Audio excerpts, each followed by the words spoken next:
Baik, sampai di sini bisa dipahami? Silahkan kalau Anda belum paham atau ada pertanyaan, gunakan forum diskusi untuk pembahasan diskusi bersama. Selanjutnya, saya lanjutkan pada tahap proses infeksi. Tahap proses infeksi yang pertama adalah periode inkubasi, yaitu suatu periode sejak masuknya mikroorganisme ke dalam tubuh sampai akhirnya munculnya tanda dan gejala pada penjamu atau manusia. Yang kedua adalah tahap periode prodromal. Pada tahap ini mulai muncul gejala proses infeksi. Sampai akhirnya berkembang menjadi gejala yang spesifik dari jenis penyakit infeksi yang dialaminya.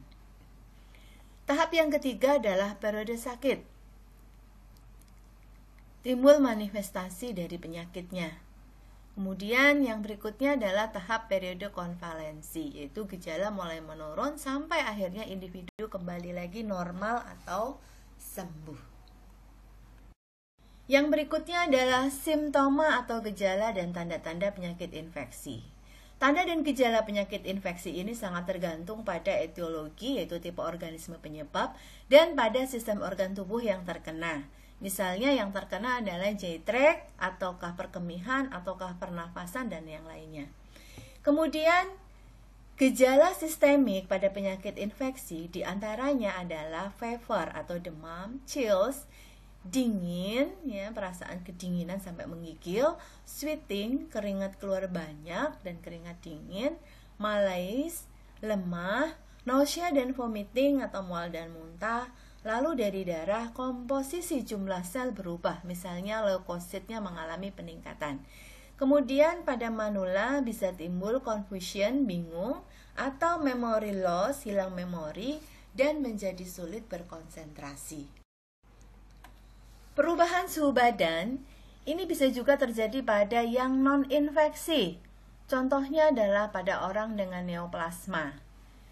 Pada orang dengan inflasi non-infeksi, misalnya post pembedahan, ya post operasi, akan muncul inflamasi. Atau mungkin karena masalah imunologikal. Ada pasien yang berusia tua atau manula saat masuk ke rumah sakit, dia tidak mengalami infeksi tertentu. Namun, ketika berada di rumah sakit, bisa muncul infeksi yang sebelumnya tidak diderita, atau istilahnya adalah mengalami infeksi nosokomia.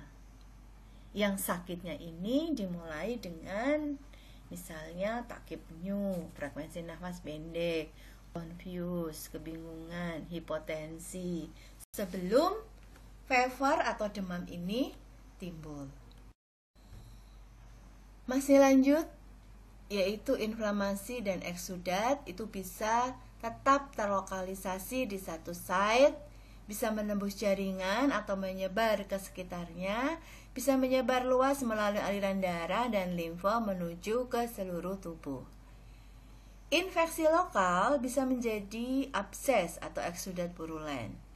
Leukosit membentuk dinding mengelilingi kuman atau organisme, lalu akan banyak dijumpai yang mati leukositnya, kemudian muncul jaringan nekrotik atau dilarutkan. Kemudian bisa terjadi autolisis dan juga setelah sel-sel yang mati tadi bisa direabsorpsi. Dan infeksi dan inflamasi akan mengurang. Bila abses ruptur dan mengalir ke lokasi lain, maka ini dikatakan sebagai penyebaran infeksi ke bagian tubuh yang lainnya. Contoh, infeksi abdominal, spondilitis TB, divertikulosis atau appendicitis. Kemudian PID, osteomyelitis vertebra, artritis septik atau sakroiliak, dan tumor paha. Abses di antara posterior peritoneum, pos dan fascia iliaca bisa saja turun sampai ke daerah pinggul atau pantat dan juga sampai ke bagian atas paha. Skin rash, kulit kemerahan dan fever atau demam bisa timbul akibat infeksi lokal pada kulit atau tidak ada hubungannya dengan penyakit kulit. Contoh penyakit dengan tanda wujud kelainan kulit. Yang pertama adalah makulopapular. Makulopapular ini bisa timbul pada penyakit scarlet fever atau streptokokal. Yang kedua adalah nodular lesion, misalnya pada penyakit measles, rubella, rosella, atau penyakit viral. Yang berikutnya diffuse erythema, misalnya akibat streptokokal dan pseudomonas. Lalu vesicobulus eruption, misalnya pada penyakit varicella, herpes zoster. Lalu petechial purpuric eruption, ini bisa muncul pada penyakit akibat sitomegaloviral. Red streaks, kemerahan yang menyebar atau radiating dari site infeksi ke arah limfonodal regional. Misalnya terjadi pada limfangitis akibat Streptococcus, Haemolyticus, Staphylococcal atau kedua-duanya. Pada limfonodal, darahnya meliputi submandibular, cervical, inguinal, axillary nodus. Yang kedua adalah tanda inflamed lymph nodes. Ini bisa timbul akibat gangguan lain, mudah dipalpasi di daerah leher, ketiak, atau inguinal. Terjadi spasme otot, kulit erimatosus, dan panas. Bila panasnya unilateral, sakit, membesar, dan fluktuan disertai fever, ini bisa diikuti pyogenic infection. Pembesaran lymph nodule lebih dari 4 minggu, maka harus diperiksa lebih lanjut. Yang berikutnya tanda joint effusion. Ini contohnya pada monoarticular arthritis. Bisa akibat infeksi TBC, fungi atau jamur, dan virus. Contoh pada infeksi Streptococcus akan terjadi suppurating arthritis. Tanda berikutnya pada lansia dan penyakit infeksi. Banyak infeksi bisa menyerang manula atau lansia. Ada kalanya gejala fever timbul tidak nyata, padahal infeksinya parah. Ini akibat termoregulator yang sudah usang atau sedang dalam terapi obat. Misalnya terapi menggunakan aspirin, antipiretik, dan lain-lain, atau kortikosteroid. Yang ketiga, pada kardiovaskuler. Dalam hal ini misalnya penyakit infeksi berkaitan dengan kardiovaskuler, bisa muncul petechial lesion, lalu muncul tanda takikardi, hipotensi, perubahan kecepatan nadi, bisa menurun atau meningkat tergantung jenis infeksi. Teman-teman mahasiswa, silahkan beberapa istilah tadi yang mungkin masih asing bagi Anda,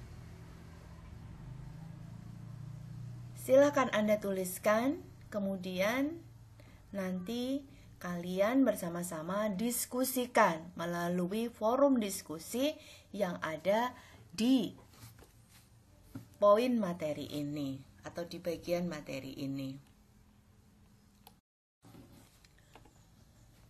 Tanda infeksi pada sistem persarafan bisa muncul perubahan kesadaran, confusion atau bingung, convulsion, kejang, sakit kepala, fotofobia, kehilangan memori, kaku kuduk, dan mialgia.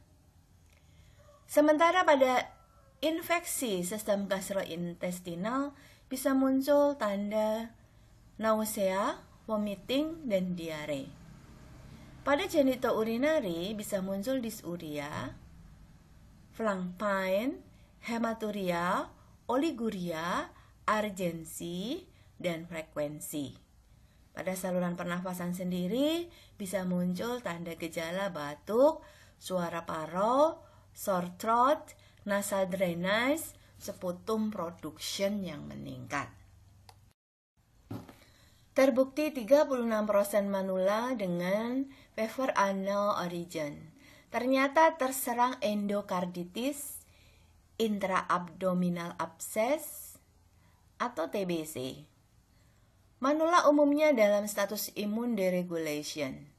Ada involusi thymus, T-cell mediated imunitas yang berubah akibat herpes zoster, dan TBC.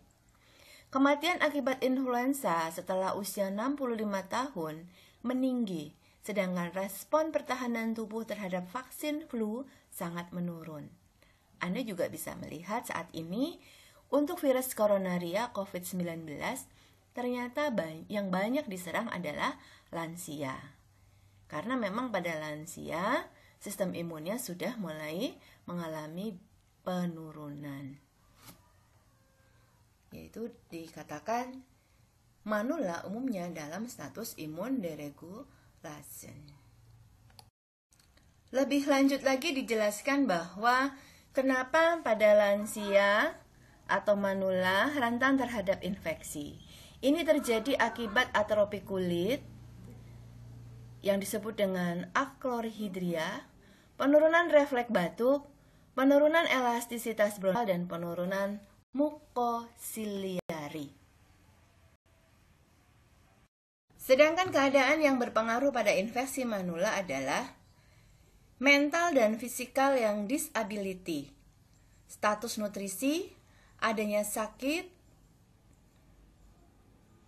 yang akut maupun yang kronis, gangguan pada renal, kardiak atau peripheral vascular insufficiency, faktor lingkungan, higien perorangan, kekurangan gerak, vision yang menurun, dan sebagainya.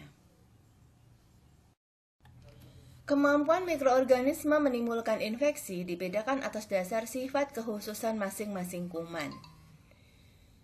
Sebagai contoh, kita lihat spesifikasi atau sifat kekhususan kuman itu dilihat dari bentuk, size, struktur, komposisi kimiawi, make-up genetiknya, keperluan pertumbuhannya, kemampuan menghasilkan toksin, viability yang mantap walau ada yang sekarat, juga didasarkan atas dasar kemampuan menyesuaikan diri terhadap lingkungan. Penyebab umum demam pasien di rumah sakit bisa dikarenakan atelektasis, paru-paru tidak mau mengembang, catheter related infection, infeksi akibat penggunaan kateter, surgical wound infection, infeksi pada luka pemedahan, urinary tractus infection, infeksi pada sistem perkemihan, akibat penggunaan obat, pulmonary emboli, atau akibat infected pressure ulcer, jadi luka tekan yang terinfeksi. Suhu tidak di atas 120 derajat Fahrenheit atau 39 derajat Celcius umumnya disertai artralgia secara umum, yaitu nyeri sendi, lalu mialgia, nyeri otot dengan keluhan sakit terbatas, atau demam dengan disertai gejala lokal seperti sakit tenggorokan, batuk, sakit pada kuadran kanan dada. Ini banyak terjadi pada infeksi bakterial. Kondisi demam yang suhunya tidak melebihi 39 derajat Celcius ini misalnya terjadi pada bakteri uri terkait kateter, myocardial infarction, pada atelektasis, uncomplicated wound infection, any malignancy, pulmonary emboli, cytomegalovirus, dehidrasi, hepatitis, pankreatitis, infeksi mononukleosis, subakut bakterial endokarditis, misalnya pada Epstein-Barr virus, dan pada penyakit TBC. Sedangkan suhu lebih dari 39 derajat Celcius bisa menimbulkan tanda gejala delirium dan kejang, utamanya pada anak-anak. Suhu yang terlampau tinggi bisa merusak sel secara irreversible, tidak bisa kembali lagi. suhu di atas 39 derajat Celcius, ini biasanya terjadi pada malignan hipertermia akibat sekunder dari efek anestesi, pada reaksi transfusi, pada sepsis intravenus, dan pada sepsis saluran perkemihan atau urosepsis. Lalu masih berkaitan dengan penyakit yang ditandai dengan suhu lebih dari 39 derajat Celcius. Ini bisa dijumpai juga pada prostatic valve endocarditis, yaitu infeksi pada katup jantung buatan. Lalu intraabdominal or pelvic peritonitis or abscess, yaitu infeksi pada peritonitis atau adanya abses pada pelvic peritonitis intraabdominal. Clostridium difficile colitis, infeksi pada kolon karena Clostridium. Prosedur related bacteremia, nosocomial pneumonia, kemudian drug fever,